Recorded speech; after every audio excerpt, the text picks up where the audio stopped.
Hi, friends. This is Wendy Harrop, and welcome to the Say Yes to Yourself podcast. On the Say Yes to Yourself podcast, you'll hear stories from women just like us who are adding the practice of saying yes in their daily lives in big and small ways, and as a result, are experiencing the truth that everybody wins when you say yes to yourself. Saying yes to yourself is a graceful unfolding, an intentional becoming of the very best version of you. It is my hope that in these conversations, we are able to find our truth and be inspired and empowered to live our very best lives. I'm so excited to go on this journey with you, and I look forward to finding a bit of our own story in each other's.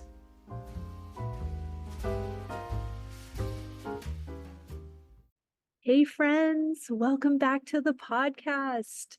How are you doing? Are you just loving January? Is it cooperating for you?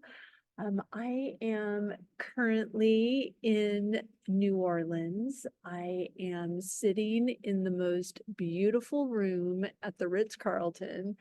I'm so excited that this is my office for the day. I am just satisfied and in my bliss. Right outside this room is a vending machine that has many bottles of champagne, and I feel like I didn't even know that I needed a vending machine until I saw that one. So I am just finding delight everywhere I look, and I hope you are having a similar experience. I am in New Orleans for a couple of days here with my mastermind, with my business coach, Gina DeVee, and it's always such an amazing time to be in the energy of these other female entrepreneurs, of women that are up to really big things and love what they're doing, and we love each other and we love the places that we're visiting, and it's just such a gorgeous high vibe experience. And it's really been one of the examples, one of the feelings that I want to infuse not only in every day of my life, but into farm stays and definitely into our France trips. So I've been working on those itineraries as well. So I invite you to join me in France, which I'm pretty sure is where I am my very best self, and also with some other fabulous, fabulous women, where you can come away from this week together with these wonderful experiences in these gorgeous places with art and fashion and architecture and history and all the beautiful things that we experience when we're there. But you also leave with friendships and these connections with these amazing people that you met along the way. They're the best souvenir of these trips to France. So if you listened to an episode that we replayed during December with Rena Cook, she came on the cookbook trip to the Charente-Maritime last year, or I guess 2 years ago now at the time of this recording. And she's still friends with the women that were on that trip. And that's what I want for me. That's what I want for you. So if you're interested in learning more about the France trips for 2024, you can head to the link in the bio. You can look on the website, phineaswrighthouse.com. You can shoot me a DM and I will get you on the list that has all that information. But if you've got your calendar out, we will be in Normandy in May, and Paris and Versailles in September, and the Charente-Maritime in September as well. So I would love, love, love to have you join me then. Also, before I introduce today's guest, I wanted to let you know that I'm hosting a 3-day workshop starting Wednesday, January 17th. Yes. And that is going to be focusing on choosing a word of the year. So if that's something that you have heard about but haven't done before, or if you are a seasoned pro, I invite you to join me for a 3-day free workshop where we will define our intention, investigate what's in our hearts for this year, and create the intention so that every day we have a reminder of where we're headed. Okay, so that was so much information, but I just love chatting with you. I might have to do this more than once a week because I have so much to say. I also had so much to say with today's guest, Sarah Jansel. We had an amazing conversation. She is a person that was introduced to me through Christine Santos, and I'm just really eager to introduce her to you as well. So let me tell you a little bit about her and her amazing bio. Sarah Jansel is nicknamed the Shopify Queen. She is a speaker, a podcaster, and CEO of Jansel & Co., where she and her team build, brand, and grow awesome websites on Shopify, Subly, and Kajabi. She began her entrepreneur journey by launching a Shopify business in 2019. And since then, she has helped hundreds of clients build their own businesses through her coaching, consulting, project management, design, and development services. She has 25 years experience in business operations and human resources. She's held leadership roles for companies including TD Bank, PricewaterhouseCoopers, Scotiabank, and was the VP of People and Operations at Carfax Canada. She is a machine. Oh my word. But more than that, she is a delightful human that had so much wisdom to share. So I hope you enjoy this latest conversation with my new friend, Sarah Jansel. Sarah, I am so excited to have you here. I have had an opportunity with the last few episodes of the podcast to be getting to know the person I'm interviewing in real time, with my listeners getting to know that person. And it's just been really fun to see how there are synchronicities and how there are things that are beautiful about the connections that we didn't even know yet until we were in conversation. So I'm excited to do that again with you. So thank you so much for being here. Yeah, thanks, Wendy. I'm really appreciative to be on here and even having met you through, our mutual colleague, Christine, as well. So already making those connections. Yes, yes. So we'll just start this conversation the way that I start the majority of them, in asking you, how are you saying yes to yourself in this season? Yeah, I mean, for me, I think saying yes to myself is just giving myself the permission to be who I need to be. And that doesn't necessarily mean that what I need is going to be the same on a given day.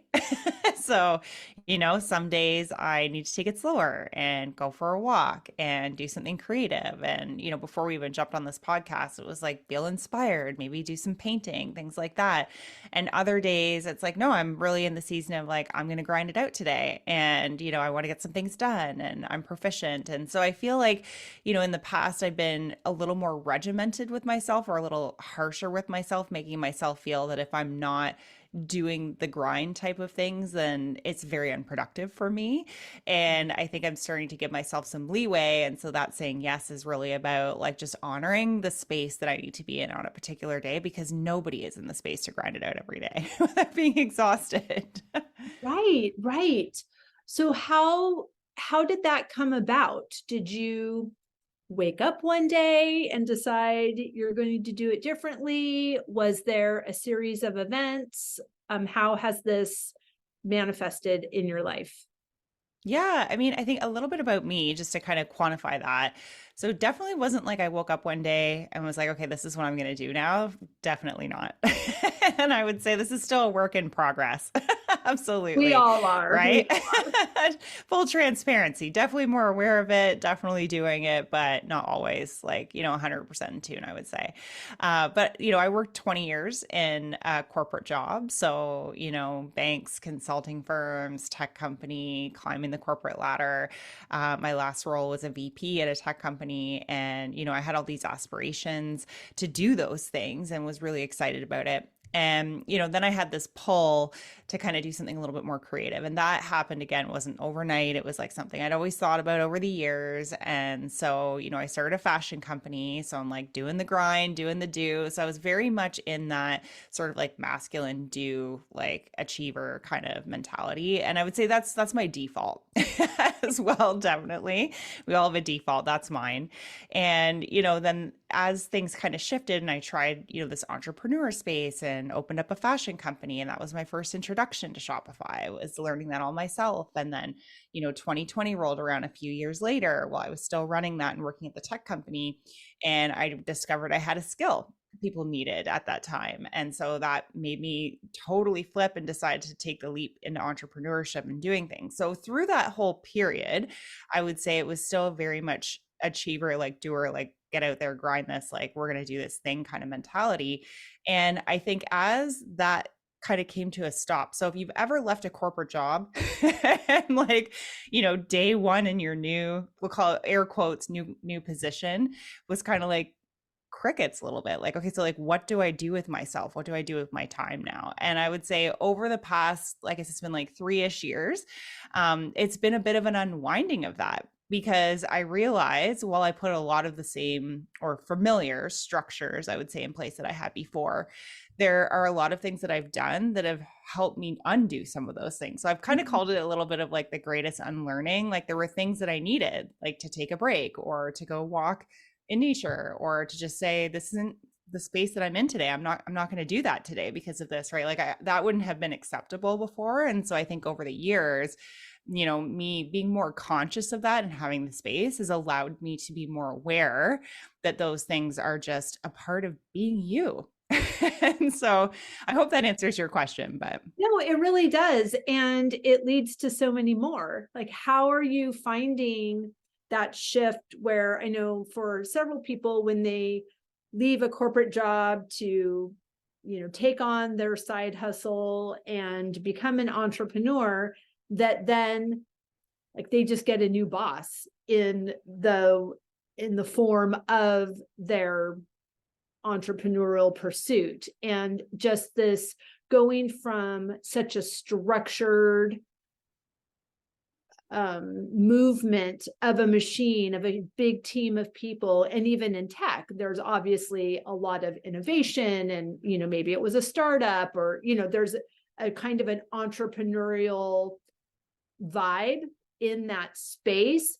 But then to go into a solo situation, that's such a big leap. And to do that around the time of, pre-pandemic, you said, but then you had this opportunity to pivot as well. So how are you navigating, or how did you navigate that initial shift?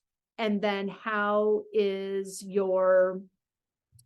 this masculine default, how is that helping you going forward? yeah, I mean, it's a pretty big question, I would say, but so They usually are. yeah. I'm like, how do we unpack this? How much time do we have today? No. As much as you need. I feel like, I like when I made the leap, it was all about seizing a market opportunity and trying something new. And in my mind, I had known over the years that I always wanted to do something different, and just kind of shrugged it off like that wouldn't be possible for me, right? We're really good at talking ourselves out of things that are going to be difficult, right? So, or hard or new or change or any of those things. And so I think, when I started dipping my toe in as, kind of like, okay, well, I'm going to kind of do this. That really was all me. That was kind of my first experience. Like I figured out my Shopify stuff, and then I figured out, the clothing, and because it was a clothing boutique, and, then it was like the photography and the social media. And so there was like a lot of things that I feel like I started to experience, but maybe while I was doing that by myself, also kind of had a lot of learnings over the years that kind of helped pump into that and power that. So it's not like it was net new. But through that, I started to see, yeah, it would just be me, but like I wasn't really good at photography. So like I needed to hire a photographer and, I had somebody do my brand. And so it was like I was pulling people in at certain points in time. And the other thing I did, I think that was unique, or what actually really drew me into entrepreneurship, was I had a community in corporate, but it was like, I'm going to call it a bit of a community with a purpose. You know what I Sure. mean? Like, I definitely had people I gravitated for, that I would connect with, that we would have lunch with, we would catch up, like share learnings, all those things. But it was very different in the entrepreneurial community, where people were like, how can I help you? And that was kind of surprising to me. It was like everybody seemed really supportive. And then when you jump into an entrepreneur and you realize that it is pretty hard to do, right? You realize you actually need that community to fall back on, right? And so I felt that was a little bit of a shift from the type of community that I had before, because it's not that I was using that community to serve a purpose. You know what I mean? It was Right. more, yeah. So it was a little bit different. And I think that really helped me, because then when I jumped and made the leap, so it was like, okay, fashion boutique. And now I'm going to start to show people how they can start to do this for themselves, how they can start to, develop these businesses, these websites, like all the things. I did start by myself and realized my aspirations were quite big. So I brought on, an EA, but I was really tapping into that community. And so I think, when you ask about sort of that structure and that type A-ness and all of that, it was like I didn't necessarily lean on a community as much as I leaned on kind of like, okay, what am I achieving and how am I doing that through my team? And like, very, that's that masculine kind of structured part. And that has really helped me, to be honest with you, as an Certainly. entrepreneur, because to me, not having as much structure is kind of uncomfortable, And so I feel like it helped me get really organized very quickly. But what I really needed, I would say it's like 50-50. It's like that structure was great, but I also needed a community, and I also needed to be comfortable with knowing that I didn't know what I didn't know.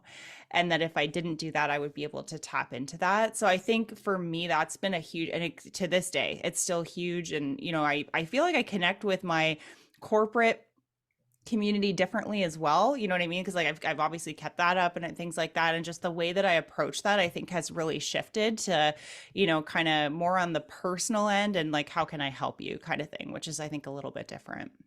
Right. I love that. Thank you for that answer. I think that, coming from the background that you did and being the person that you are, I think it set you up as well. And I'm just in comparing your situation to my entrepreneurial journey, which I started while in college.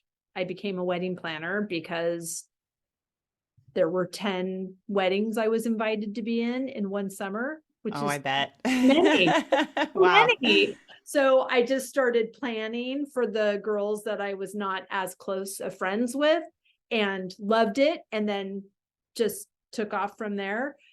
And so in contrast, not coming from a corporate background where of course you need team, of course you need support, of course nobody expects any one person to do all of the things. And so when you took on this entrepreneurship, you knew, okay, I'm capable, I can do some things. And you didn't necessarily feel like you were the one that had to figure out everything. You knew that, oh, there's an expert over here, there's someone over here I can pull from. So that's just really fascinating. And just in contrast, how my situation was different in that because I started doing it just on my own, it took a really, really long time to graduate in my mindset of that I was eligible for help, that Mm-hmm. I deserve help, Mm-hmm. that also having help and support was not because I'm not capable. It's because I desire to scale and I'm just one person. But it's interesting. There's a lot of mindset work associated with both situations. And I think that one thing that I'm really appreciating about this conversation is that we're not the same person, and that our experiences, although there are similarities, there is so much contrast that it just is. I'm grateful for the awareness that everybody's journey is different. I mean, of course I know that, but just to see how you were able to take this idea and take this passion that you had and really bend time and space to turn it into something, and to turn it into something amazing, and then pivot it and turn that into something amazing. And I think that that's really beautiful. And I applaud all of that goodness in you. Yeah, well, thank you. I think the one thing I do want to make sure people know about that, though, as well, that became instinctual. You said something earlier that kind of struck a chord in me, which was like being deserving of it and things like that. And I was like, oh, yeah, I feel that. But, so there's that. But then it was also for me, I think coming out of that corporate space and like, by the way, I loved corporate. I would, I still love it. It helped me. It did all the things. So I'm definitely not talking about that in any sort of a different light. But for me, it was like I always felt like I had to look like I had it together.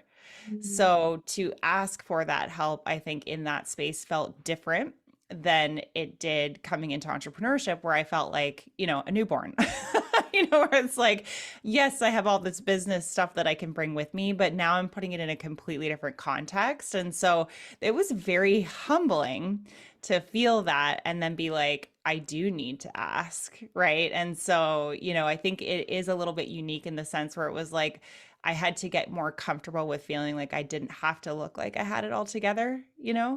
So, yeah. It's a fascinating dance. I am hmm I feel like I continue to get opportunities to be in that dance. And I'm grateful because I understand now that there's a lesson here for me. So the repetition, the Yep. mastery will come with repetition. And it is just, it's such a, I mean, it's a wild ride anyway, right? They always say the best personal development course you can take is to start your own business. So, Yes. how did you, the other thing that I wanted to mention, actually, you said, that you loved corporate. And I definitely get that sense. And that your decision to leave was like something that you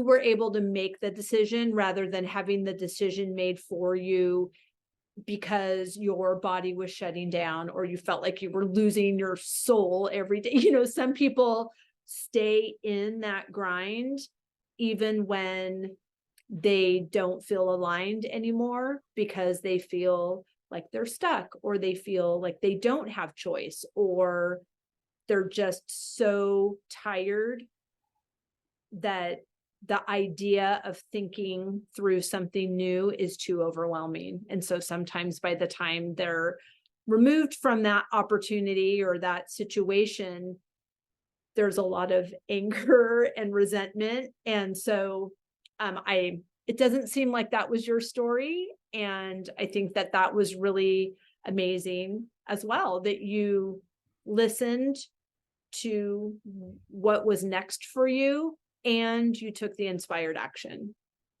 Yeah, for sure. And I think the other thing and so yes to all of those things, but I would say having come out of that, I don't think I realized how exhausted I actually was. I wasn't necessarily resentful of it or aware of it until the gears did slow down, because naturally when you're starting a business, it's not like you're gunning it every day. I feel like you're trying to build. So there's lots to do. You can definitely fill your day if you need to. But yeah, I definitely think there was a period of like unlearning from that. So even going back to my initial answer, which was like, just honoring the fact that like not every day needs to be this. I think there was a lot of like forcing it, but I wasn't consciously forcing it. So yeah, I agree. Like I had great experiences, I did all the things, but when I left, I was like, whoa, like there was actually a period of kind of just taking a step back. And I think that that has helped me because you need to take a step back sometimes to be able to gear up and do the Oh things you gosh, need to do. absolutely. Right. Like the bow, Yeah. Hmm. you have to pull the arrow back in the bow before it can Definitely. take Definitely. off. Yeah. Yes. So I've been just hearing so much in my circles about burnout and about just this propensity to overgive and over deliver. And, of course, it happens in a corporate environment, but it is happening to stay at home moms. It is happening to Hmm. everybody, Hmm. regardless of your socioeconomic status. I think that there is so much unlearning that needs to be done. So how did you recognize how you could maybe catch that a little bit earlier? Or are you aware of when you're in conversation with other women? Are you also hearing some of this? And what are your thoughts? 100%. I would say it's funny. I feel like, so I have a podcast as well, and I feel like almost every single person that's gone on there has touched on this very topic. And I think where the direction of that topic has gone, which is kind of interesting, is there are just so many places these days that you can go, whether it's physically or not. Usually it's social media. And I think I fell into this trap very early as well, where, if you're at the start of building something new, or maybe you're not, and you're just trying to be a mom, or you're just trying to be a good wife, or, whatever it is that you do, there are so many things around us that are telling us what good should look like and what successful should look like and all the things. And so there's all these bars and these standards and these things. And like the trap I fell into was like, oh gosh, like, I want to be an entrepreneur. Like I should have a freebie. I should have a course. I should do this, right? Like there's all these things that you see. And I'm going to, again, put super big air quotes around successful entrepreneurs because, there's these definitions I think that are being made. And so our brains are like taking in all this information. And when we're not doing those things, I think first we need to ask ourselves, is that even really what we want to do? Right. I think we miss that step a lot. I know I did. And, is that really what we aspire to do anyways? Is that what's going to make us happy? And then I think the second thing is feeling like those pressures don't really need to be ours, like that's just somebody else's kind of definition of that. And that's the beauty of kind of being in this world where we can start to define, what good looks like for us. But instead, I think the default where the burnout comes from is that we constantly feel like we're just not adding up. Right. Like we're just not doing enough. Like we're late to the game, or, I should be doing this, or I should be doing that. And so it's very hard to live in the present moment and feel gratitude for Right. where you're at and be aware of where you're at or thankful, like whatever the thing is for you, when you're constantly feeling like, well, I still got all these other things that I need to do. And so, I know that's definitely something I felt like. I don't think I know a woman out there. And, I'd have to ask you that too, Wendy. It's like, do you feel that? Because it's like, it's so hard not to feel it. And so I think just having that awareness of that and giving yourself permission to be like, maybe that, like, that's somebody else's version of that, or maybe I like this or that, and I'll take that as inspiration for things that are interesting to me. But like for me, I sometimes just have to shut it out. Right. I'll stop following people, or I'll stop going and looking at certain things on Instagram, or I'll just put the phone away and go for the walk or cook the meal or have the wine or whatever, the thing Right. is. But I think that there's just so much of it everywhere you go that it is hard to be unaffected by this. I agree. And I love your insight into that. I think that there's so much, yes, it's prevalent.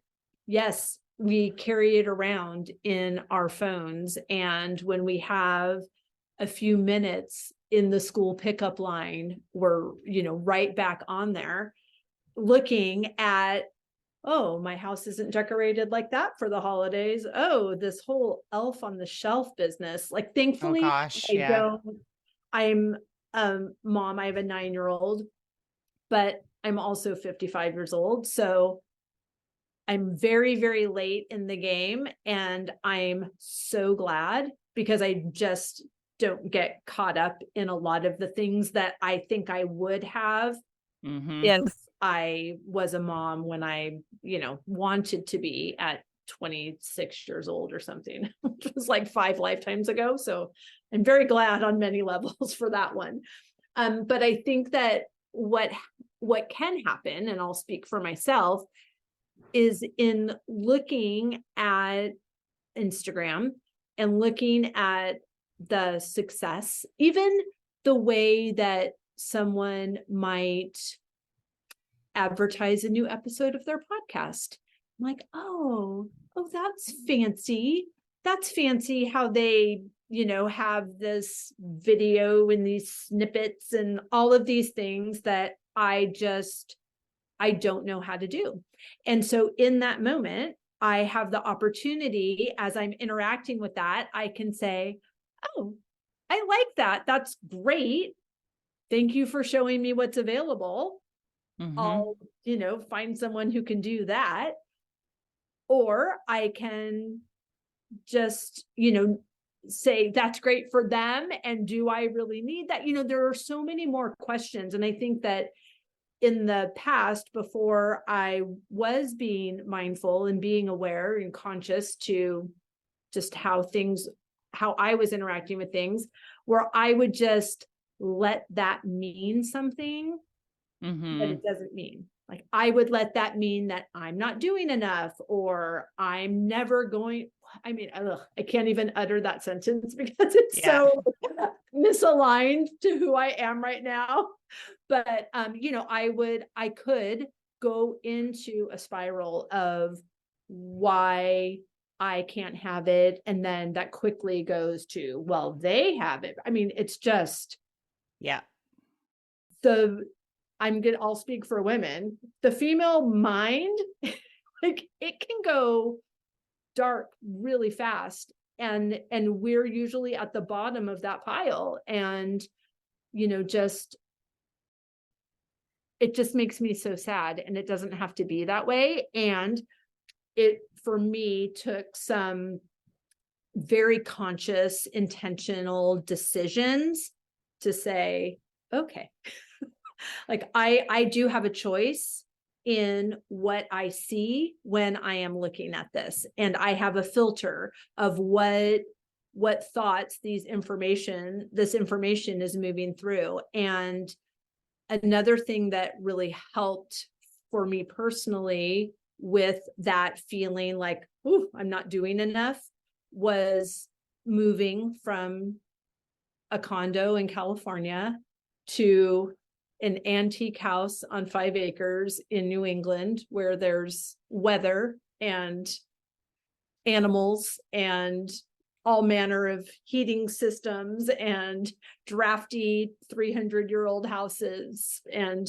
it was a crash course in grace, and in that there was just not even the illusion that I could achieve any sense of perfection, regardless of how hard I tried. And so it was kind of that shock, or that pattern interrupt, that for me, I could say, oh, okay. So Yeah. I am literally doing the best that I can. And I know that I have been at it since the sun came up and the sun is going down. And yes, I did things all day long, and there is no shortage of things to do tomorrow. And recognizing what my ex-husband used to refer to as artificial deadlines. Oh, that's a good And one. right. So just meaning that we have That's a these good peach one. trees, and the peaches are ripe, and there are 3 trees, which means there's like 1,000 peaches, which means today I must make bourbon poached peaches, and I have to peel.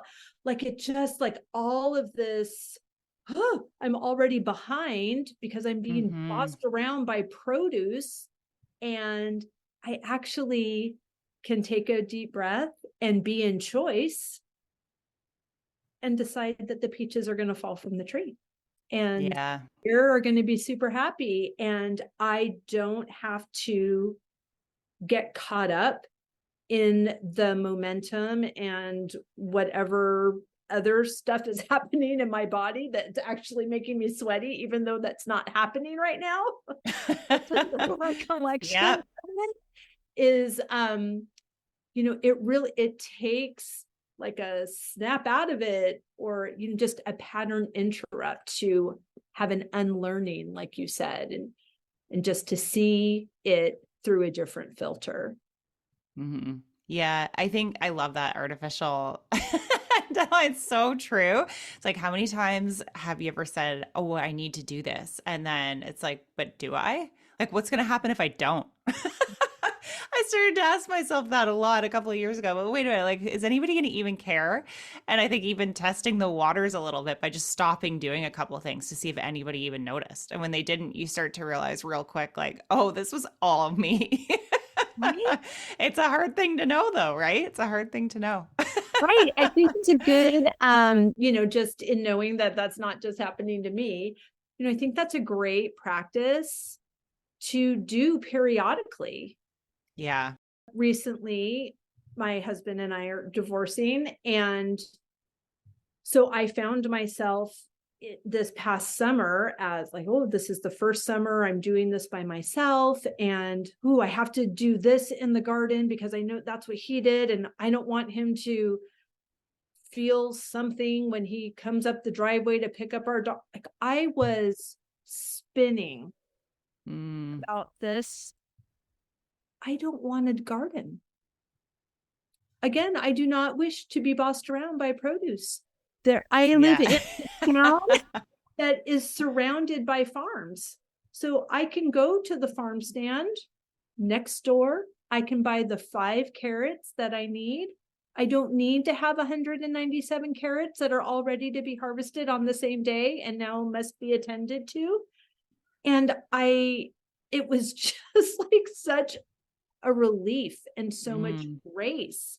My coach suggested that I walk around the property with my journal as if I just moved here. And just like when you move into a new house and you're like, oh, I'm really excited about this feature and this over here, I can't wait to change. And I'd like to paint this room. And I'd like to, put some grass here and maybe something else over here.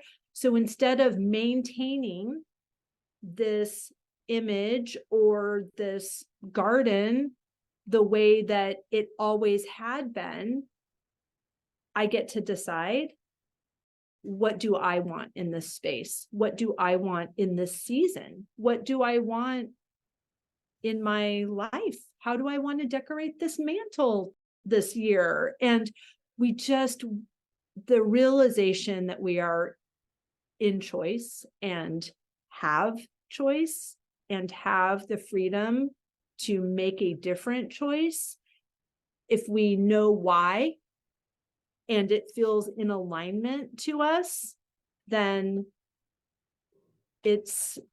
we're allowed. Yeah, I love that. Oh my gosh. I feel like, geez, I want to go outside and do that at my house. It's a great I know what you mean. Yeah. practice. I love that. And so many things you could apply that to as well, right? So, yeah, I mean, even it's your awesome. It's great wardrobe, advice. even like how you speak to your friends, how you speak to your kids, how you speak to your family. There are just, Yeah. we know, doing this personal development work as well, like the evolution that's happening on the daily basis. Sometimes I have Tuesdays are my call days. So I have I'm probably 8 hours of calls on Tuesdays. I am literally not the same human on Tuesday night as I was on Monday night. Like, I feel like Totally. it's this one day intensive that I go to every single week. And I can't expect myself to interact with people that I only see once a year. With the holidays approaching, there's different ideas of, oh, I'm going to be in a room with family, and that's a little different than being in a room with friends. And, just thinking that, well, this is the way it is with this set of people because it's the way that it has been, and Mm-hmm. that we really are in choice in all of those in all of those exchanges, in all of those rooms, and to not be under the assumption that we're the only one evolving. Yeah. Yeah, definitely. Definitely. Which is leading me to just like all of these thoughts and boundaries and implementing them. And how is this unlearning going for you? How are you seeing it play out currently in your business? Yeah, I mean, I think for me, it's like I said, and I'm glad I said that at the beginning because had you have asked me this 3 years ago, I probably wouldn't have given you that answer, and I probably wouldn't have said, "Well, it's ongoing," right? Like Right. it's ongoing because we're never going to be perfect, and I catch myself, or like I say, sometimes I feel like I'm just ready to do the do and do all the things and get all the grocery shopping done and clean the house. I'm like on a mission because I have that energy, and I'm enjoying it, and so it's like, well, let's do that then.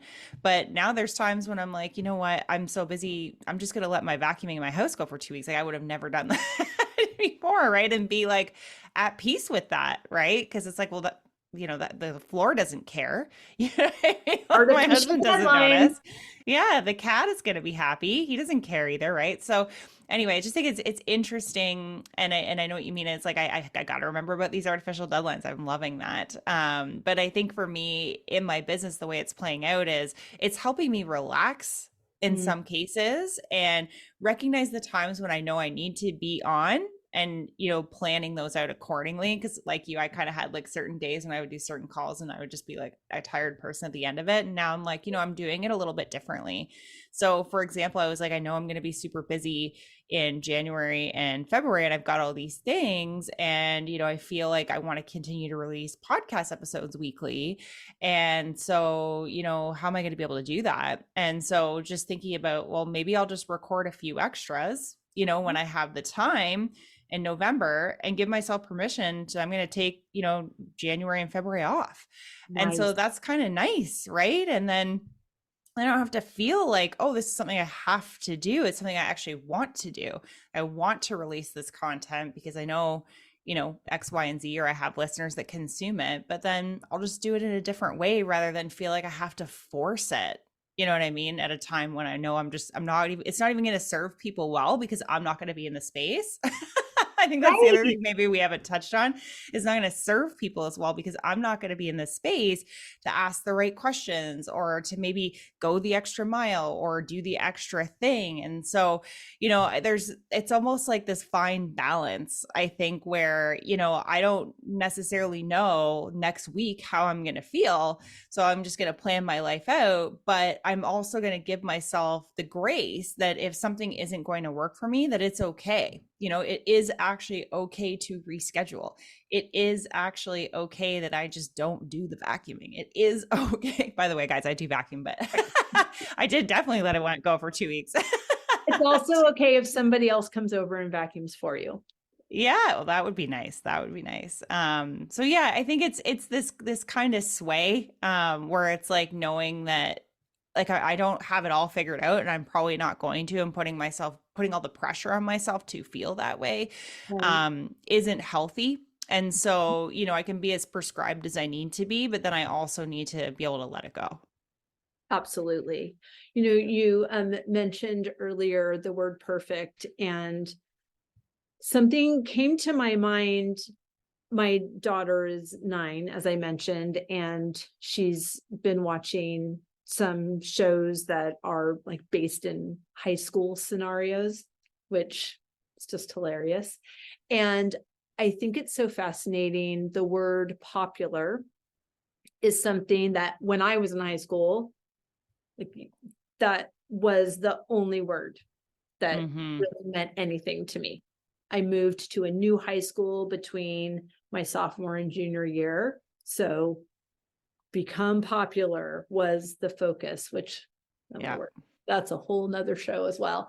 And it's so interesting that the day you graduate from high school, you actually never use that word again in No, that content because you just don't no. care.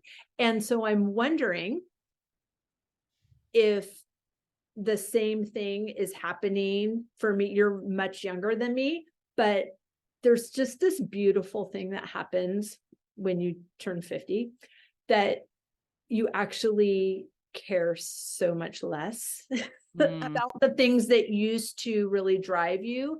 And I feel like perfect is something that has really left my vocabulary. It's certainly left my goal list, like I said, from when I moved here. But it's just really interesting because every conversation that I have with someone and we're talking about perfection and putting it aside and how it's not achievable, and everybody agrees that I'm in conversation with that it's not achievable and it's not even something that we want because nobody even knows how to define it because yeah. it has a completely different definition to any person that you ask. And so it's so amazing to me that a word can have so much power, that we are feeding it all the power that it has, and yet at the same time saying how it's not important to us or it's Yeah. not something we can achieve. Yeah, and I think it's different because everybody has this like ideal version of themselves. Whether that's realistic or not, maybe it's our high school drama show. I don't know, it's like an adult. This ideal. And it's always like up on a pedestal. So it's like we know that that's not realistic, but we still want it. You know what I mean? And so then it's easy to fall flat on those things. And it might be different things at different points in time, but I know what you mean. It kind of struck me because my mother-in-law and I had this conversation when I turned 40. And I was like, man, is this some of the stuff that happens when you turn 40? And this is a little bit ago. And so she was saying to me, every decade, it's like something else happens or something shifts. And so when you were saying like, oh, it's this at 50, I was like, yeah, I really do think, in high school it was popular, and at 20 it was like going out and like, or getting married at 30, or like, the thing. And so like, Right. achieving the corporate ladder at 40. And so like I do feel like there's these, again, it's still social pressures because everybody feels like they need to be engaged in that. But I do also appreciate that there is also this like letting go of it and being aware, even just saying that out loud, like, yeah, like there's like all these like focuses, I'll call them, that you have to have at like a certain time and achieve and all these things. But really, I feel like as I've gotten older as well, it's like I've really relaxed on that. It's like I don't really care. Like I would never have showed up in these pants and that hat to go for a walk 10 years ago, but now I'm warm, damn it. It's like this is exactly how I'm going to show up, right? So it's really freeing. And I think it's just understanding that I think it all comes back to the way that we are thinking about the way that we need to be. It's actually nobody else's problem, nobody Right. else's pressure. We feel the pressure, but it's really up to us to choose. And so I don't know what the magic bullet is on freedom. That's for sure. But I think, just having this conversation even is like very eye opening to be like, the next time that happens to me, I'm going to think about that a little bit, right? I'm going to think Right. about that artificial deadline, or I'm going to think about like, do I really need to care about this as much? This isn't to say we shouldn't care. You should care, but also just know you're a human. Yeah. And I Yeah. think we should know why we care. Yeah. Interesting that you said that. I think we actually might have the definition of freedom. I think we Mm, do. I think that if we can close our eyes and take a breath and think about whatever the thing is that is consuming our thoughts, and how do we feel about that, and really play the tape out. So if it is, I still need to decorate this one Christmas tree in the house. We have multiples because I can do whatever I want, and that brings me joy. So, do I actually have to decorate it? I mean, it's silly. It's a tree. It's not, do I have to do this brain surgery tomorrow or should I do it today? It's not like that. So, but if it's consuming my thoughts, it's consuming my thoughts. So I'm learning to pay more attention to my body. I'm learning Mm, to listen to it. And I'm really grateful that I'm not in that mindful practice because something terrible happened.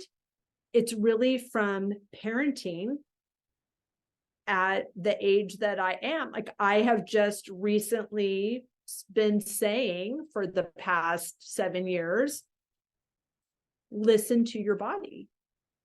And, ask when we were potty training, listen to your body. Do you need to go? Like, you need to, if you're doing something, you're playing, and you really need to use the restroom, playing will still be here. You need to listen to your body and take action. And so just repeating this all the time has made me so mindful of how things feel to me.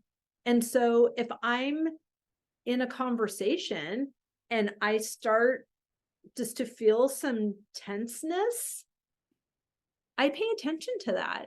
And mm, I give myself permission to exit a conversation yeah. or change my seat on the airplane or whatever I need to do. I mean, I'm not a crazy person and demand to be put in first class, but I have gotten up and I have spoken to the flight attendant and have asked to be reassigned and to be able to state from a place of awareness and a place of certainty what I am available for and what I am unavailable for. And I don't have to be a bitch about it, but I'm not going to self-abandon either. And Hmm. I can practice that in really small ways of how I choose to spend my day. If I decorate the Christmas tree or if I work on, something I'd rather not do. I can practice that and how that feels to me. And then when the larger, maybe more weighty situations come up, I already have this practice in place that is going to serve me in those other situations as well. Yeah, I totally agree. Someone once said to me that it's about the little things. So Mm. how we treat the little things will determine like all the big things and how much grace we give ourselves when those big things happen. And I think that's so true. It is. It's how we practice is how we perform. Yeah. Yeah, definitely. That's amazing. Okay, I have some questions really quickly too. Okay. So sorry. Oh. Scratch the record and come to this other topic because I'm really interested because Amelia, my 9-year-old, is a fashion designer. Mm, She has been drawing, sketching, designing gowns for 4 years. wow. They are beautiful. She makes clothing for her Barbie doll out of paper towels and notebook paper, and they are beautiful. She's created things with fabric I brought back from Africa. She's started sewing. She asked Santa for a mannequin, a dress mannequin. Wow. So I'm super excited because Santa has delivered and there's so Nice. much fabulous fabric, and I'm setting up her whole atelier for Christmas. So I'm super excited about that. But what was it about fashion that had you leap into this? And how are you still interacting with that boutique? And what have you pivoted? Tell us all the things. Yeah. So, yeah, when you said there's definitely correlations, it was like I was bringing the California vibes to Canada because we I need more love of it. that. Yes. So I live somewhere where it's very cold today and there is snow and things like that as well. So I appreciate everything you were saying. But, when I started traveling, when I was in my early 20s and, started going to all the places and I went to India and like, all the Caribbean islands and things like that, the one thing that really stood out to me, and I'd always loved fashion as a kid. So same thing, like the magazines. I had an older sister. I would like take the magazines and like look at them 100 times and like watch fashion television. Now I'm really dating myself because it doesn't even exist anymore. But it was like, on MTV, all these things. And so, fashion always played a role in my life. Later in my 20s, I did some modeling and, I was involved in things and, I worked in retail and different stuff. But for me, what fashion was like this freedom. Like, I love fancy colors and, flashy patterns. And when I started traveling, I started to realize, no, I really love like the turquoise jewelry and like all the things that make you feel like you are on a vacation somehow. Mm. So it's like taking a tank top that's just a tank top, but like adding a little something that makes it feel special when you wear it, even if it feels like it's a yoga clothes or things like that. So that was kind of my vibe. I call it the boho chic, but it's maybe a little bit more than that. And so, when I was trying to think about what to do as an entrepreneur over the years, it was honestly things like, gosh, I'm working with all these high powered executive women. And at the time I wasn't. And I was like, they could really use my help, with some of these things they're wearing. Right. And like, I'd love to be a personal shopper maybe, or like, there were probably 100 different ideas that I had. And again, it was just easy to kind of shrug those off like, oh, I don't know if I could really do that. So I did my MBA and then I moved back home to London where I live now. And, I started working at this tech company and I started to realize there were a lot of things that people were just doing.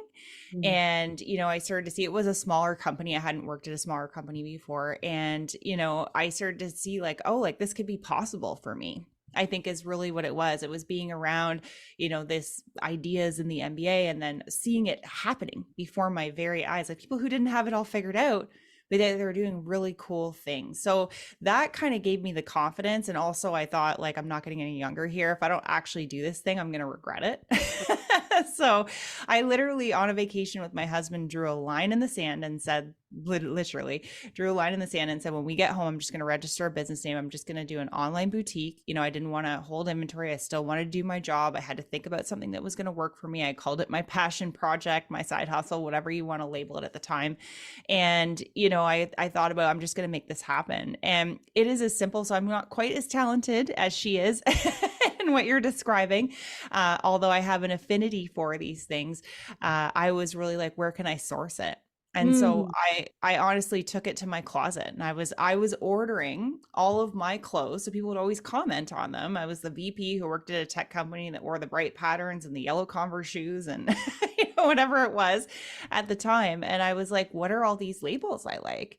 And then Mm. I started to Google that. And then I started to figure out, well, could I actually buy this and where would I go? And so like, kind of like you take one step and it tumbles into the next thing. And so those were the types of things I was bringing in because I was trying to create the experience for the woman who's working or has kids or, is busy or whatever and is able to wear something and put it on that's so comfortable, but yet is fashionable and is trendy and is at that mid-market price where you don't feel like you're breaking the bank to wear something that you feel really good in. Right. So that was kind of the idea. And I closed it down actually in 2022. I sold off a whole bunch of the inventory and things like that. I still have the Instagram. It's Sadie and Sarah if everyone wants to go out and check it out and see exactly what it is that I'm talking about. I still have the company name and all those things. And I'm like, maybe someday that'll turn into something else. But for now, it kind of served its purpose because it really took me from, obviously being involved in that and meeting the entrepreneurs that I did that I had never been exposed to before. And then seeing that market opportunity, all of those things that started from fashion gave me the confidence that I needed to start doing something else. And so I think it's just like that with anything in life. I sort of was like one step will lead me to a door and then something else and who knows what it'll be next, but that was my fashion journey. Oh, I love that. And it's so true. You just follow the breadcrumbs. And if, I mean, I don't think anyone listens to this podcast that thinks they have to figure it all out because before they do anything, because I my life would be painful for them if that's how Mm-hmm. they. So I think all of our listeners today realize that, but I have found that confidence is on the other side of courage. And I don't know if any of these things that I'm doing are going to work. But thinking about them not working is not giving me any more information either. So I just do it. And if it works, yay. And if it doesn't, okay, well, what is it, something I want to try again and tweak a little bit? Or did I do it? I'm like, all right, yeah, I don't need to do that again. That was a lot of work, or it just didn't land for me the way I thought it would. I'm trying to also be really mindful of my words. I'm reading an author. Her name is Florence Scovel Shinn, and these books were written in like the early 1900s, but they sound just like Jen Sincero's book and like all of these others. So it's fascinating to me. And one of the books in her collection is called Your Word is Your Wand. And just being so mindful of your word choice, because we are manifesting whatever we focus on grows. So if we're talking about how nothing ever works and wouldn't it be nice if I just had all this, whatever, I can't, that even hurts to say those things. So being really mindful about what I'm choosing to say. So I'm getting out of the practice of saying, I'm just figuring it out, to I'm just trying new things. And if those new things work, or if they're old things in a new way, or if they're new things in an old way, and we will see what's next. And for I me, love that. it feels so much more expansive, and I do know what I'm doing. I do know what I like. I do listen to my body and how do I feel about this. I am of service. I do bring value. I have great ideas. I invite women to say yes to themselves and join me in those great ideas. Those are all really good things. And I think when I say something like, I'm just figuring it out, or I'm really diminishing the impact that is actually there. And I'm diminishing my own value in my service. And I don't think that's fair to the women that enjoy it. And it's certainly not fair to me. And it's not fair to God, who's telling me what to do next anyway. So I think that there's a lot of unlearning on this side of the screen as well. Yeah, that's fair. How empowering, though. I'm just learning new things instead of, right? It's got a totally different ring. It really does. It Yeah, really does.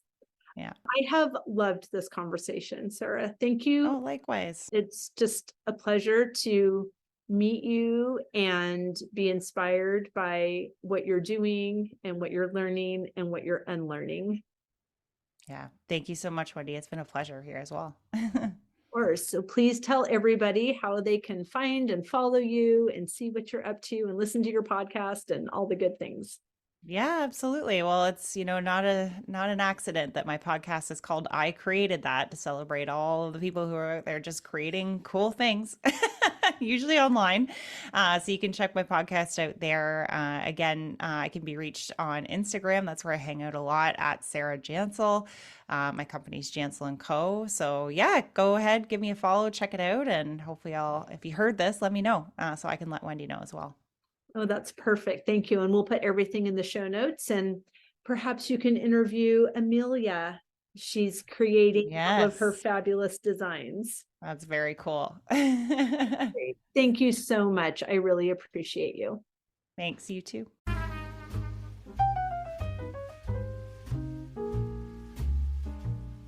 I hope you enjoyed that conversation as much as I did. As always, any links or notes mentioned can be found at phineaswrighthouse.com in the podcast section of our site or in the show notes below. And if you haven't connected with me personally, come find me on Instagram at Phineas Wrighthouse and let me know you listened to this episode. I'd love to get to know you. Thank you for sharing this time with me. I know your days are full, and I'm really grateful that you chose to spend some of your precious time right here. Be sure to subscribe to the podcast so you don't miss any of these delightful conversations. I'll see you next week.